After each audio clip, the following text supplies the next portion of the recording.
नमस्कार बच्चों, छात्रों और उनके माता पिताओं। मैं कौशल चौहान आप सबका एक बार फिर से स्वागत करता हूं। बच्चों, आज मैं वोकेशनल एजुकेशन की ब्रांच ऑटोमोटिव, जी हां, ऑटोमोटिव कक्षा 10 का एक पाठ्यक्रम में से एक पाठ आपको पढ़ाने जा रहा हूं, जिसका नाम है वाहन विक्रय पश्चात ग्राहक सेवा एवं देखभाल।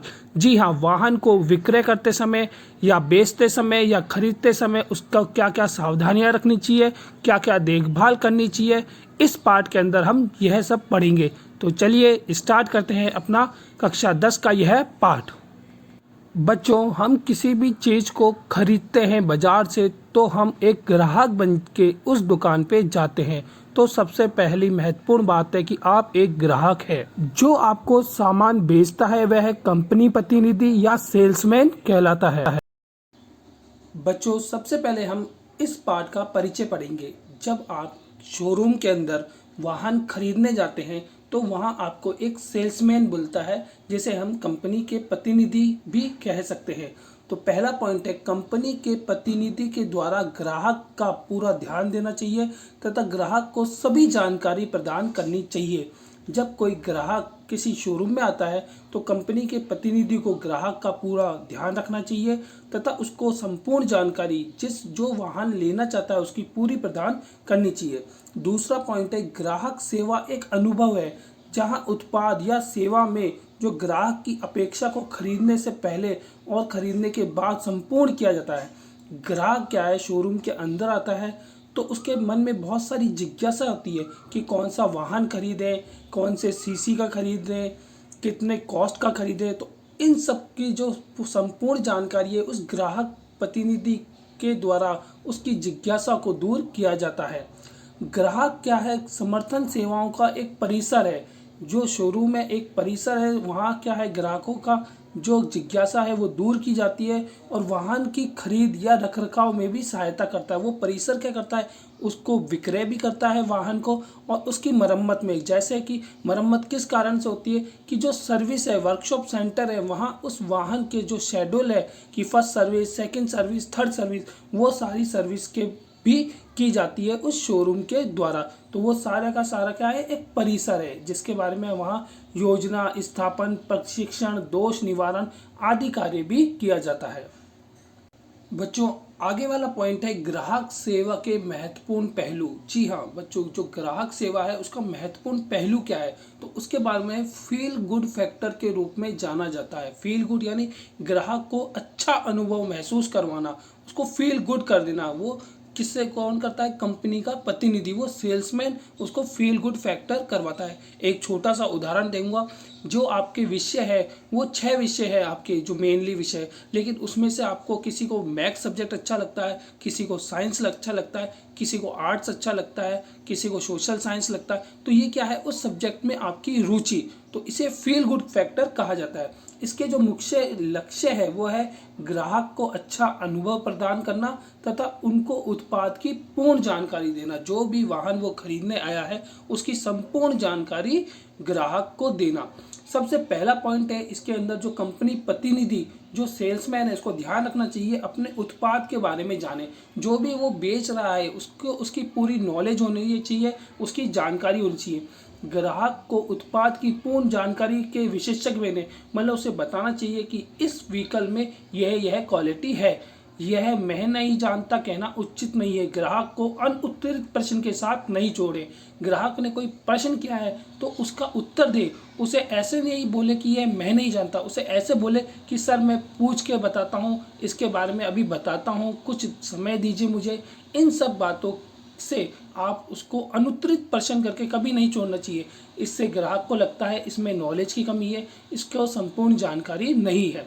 दूसरा आता है इस पॉइंट में, जो कंपनी का प्रतिनिधि, जो सेल्समैन है, उसको शारीरिक भाषा का संचार, उसकी लैंग्वेज, आपके अंदर एक जो दूसरा सब्जेक्ट है एम्प्लॉयबिलिटी एंड स्किल्स का, उसके अंदर यही सब चीज़ें सिखाई जाती है कि आपकी भाषा कैसी होनी चाहिए, आपका कम्युनिकेशन कैसा होना चाहिए और उसको डिलीवर आप किस तरह से प्रस्तुत करते हो, उसका क्या संचार होना चाहिए। उस कंपनी प्रतिनिधि को इन सब बातों का भी ध्यान रखना चाहिए। इस पॉइंट में है, अधिकतर संचरण में हम दूसरे को प्रसारित करते हैं कि हमारी शारीरिक भाषा के माध्यम से किया जाता है।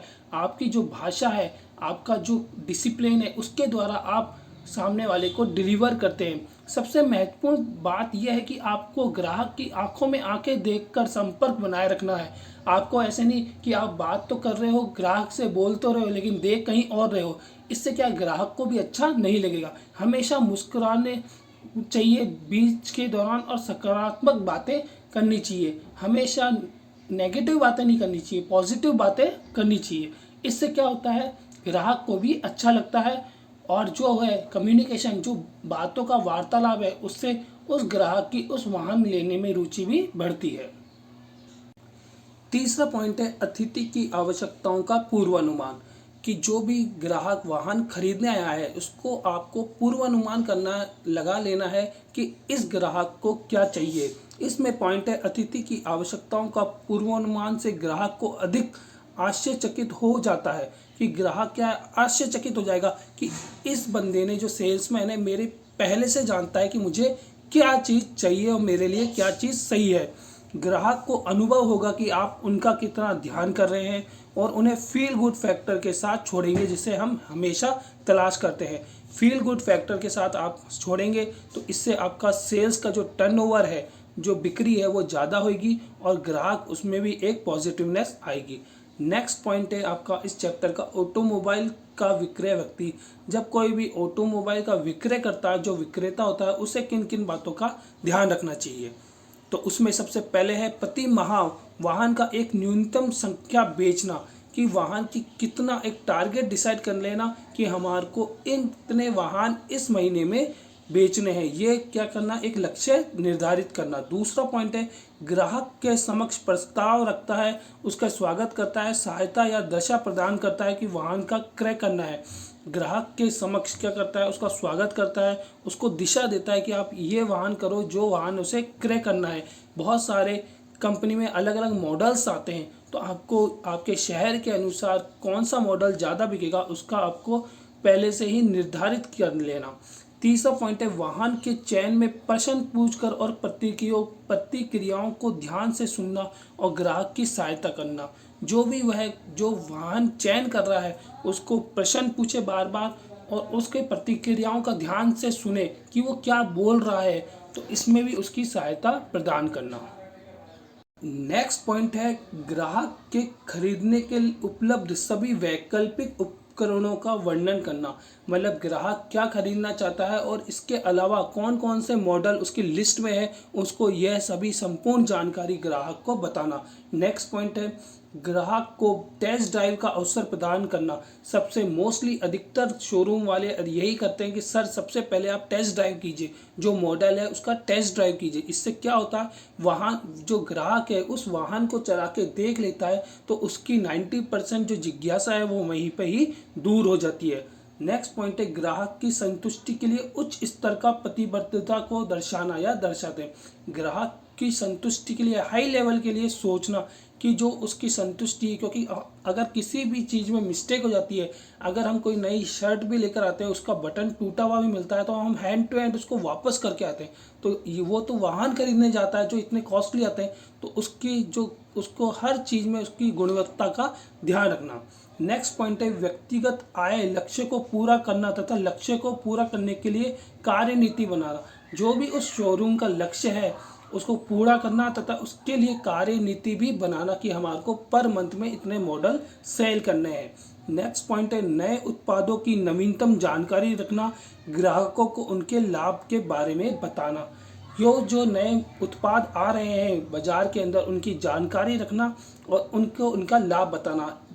बच्चों, मैं आपसे एक प्रश्न पूछना चाहता हूँ, आप सभी उसका उत्तर दीजिएगा कि ये जो BS6 मॉडल आए हैं, BS6 ये क्या है भारत के अंदर, BS6 इसका मुझे आप कमेंट के अंदर उत्तर दीजिए, BS6 क्या है। नेक्स्ट पॉइंट है यह सुनिश्चित करना कि बिक्री प्रबंधक के प्रत्येक ग्राहक से मिलने का अवसर प्राप्त हो। आपको क्या करना है, जो सेल्समैन होता है उनको ये सुनिश्चित करना होता है, जो आपके सेल्स के अंदर जो डायरेक्टर है उनसे उनको मिलाइए, कंपनी के डायरेक्टर से मिलाइए, जो भी उस शोरूम के अंदर परिसर के अंदर है, जिससे ग्राहक को भी एक अच्छा लगता है कि इस सेल्समैन ने मुझे अपने हायर अथॉरिटी से मिलवाया है। अगला पॉइंट है बच्चों, ग्राहक को वाहन सौंपना यह सुनिश्चित करता है कि ग्राहक वाहन के परिचालन लक्षणों, वारंटी और कागजी कार्रवाई को समझता है। जो ग्राहक है, अगर आपने उसको चाबी डिलीवर कर दी है तो वो सभी चीज़ का जानकारी उसको मिल गई है, उसके परिचालन लक्षणों के बारे में, मतलब किस तरह से गाड़ी स्टार्ट होगी, ऑन ऑफ होगी, उसकी वारंटी के बारे में, और सारी कागजी कार्रवाई, उसने लोन करवाया है या ईएमआई करवाई है या उसने पैसा कैश दिया है। एक संभावित ग्राहक विकास प्रणाली को बनाता है। एक अच्छा ग्राहक क्या होता है, दूसरे ग्राहक को बोलता है कि वहाँ पे गाड़ी शोरूम पे लेके जाइए, लीजिए, वहाँ पे क्या है, बहुत को अच्छे जो डीलिंग की जाती है। वित्त और बीमा प्रबंधक की पूरी बिक्री आदेश और कागजी कार्य तैयार करना। जो वाहन विक्रेता होता है वो क्या करता है, उसके जो वित्त चीज़ें होती है, जो उसके पैसों के लेन देन होता है, उसका पूरा का पूरा कार्य तैयार करवाना। और जो बीमा प्रबंधक होता है, इंश्योरेंस होता है, उसकी भी कागजी पूरा करवाना उसका कार्य होता है। बिक्री बैठक में भाग लेता है। विक्रेता क्या करता है, जो बेचने वाला है, जो बिक्री में जो बैठकें होती है उसमें भाग लेता है। और बिक्री का जो विक्रेता होता है वो क्या है, एक अपनी मर्यादा बनाए रखता है। तो इस बात के अंदर ये महत्वपूर्ण पॉइंट हैं। आप इसको 1-2 बार वीडियो को देखेंगे तो आपको इम्पोर्टेंट जो की पॉइंट्स हैं मैंने उनको समझाए हैं। और आपको जो ग्राहक को मेन यही ध्यान रखना चाहिए उस सेल्समैन को, कि जो उसे अनुत्तरित प्रश्न के साथ नहीं छोड़े। उसको, आपको अपने वाहन जो आप बेच रहे हो उसकी पूरी जानकारी होनी चाहिए, और आपका डिसिप्लिन, आपकी भाषा, आपका उसका आई कांटेक्ट होना चाहिए। ये महत्वपूर्ण पॉइंट्स है इस चैप्टर के अंदर। तो आप इस वीडियो को 1 से 2 बार देखिएगा तो आपको यह चैप्टर पूरा संपूर्ण समझ में आएगा। मैंने आपको शॉर्ट कंटेंट दिया है, बहुत ही की पॉइंट बनाए हैं और कम समय में पूरा का पूरा पाठ पढ़ाने की कोशिश करी है। उम्मीद करता हूँ बच्चों आपको यह पाठ समझ में आया होगा। आप घर पे स्वस्थ रहिए, घर से बेवजह बाहर मत निकलिए, मास्क और सैनिटाइज़र का उपयोग कीजिए तथा अपने माता पिता, छोटे बड़े सबसे ऐसा करने को कहिए। और बच्चों यह जो श्रृंखला है आगे भी मैं इसका दूसरा पार्ट जो आपके बोर्ड एग्ज़ाम में आने वाला है उसे बनाऊंगा। यह सब मैं एक मेरे सहयोगी जो टीचर है टोडरमल सर, उनसे प्रेरित होकर यह कार्य कर रहा हूं। आपको अच्छा लगे तो चैनल को लाइक, सब्सक्राइब और शेयर ज़रूर करें। धन्यवाद। जय हिंद, जय भारत।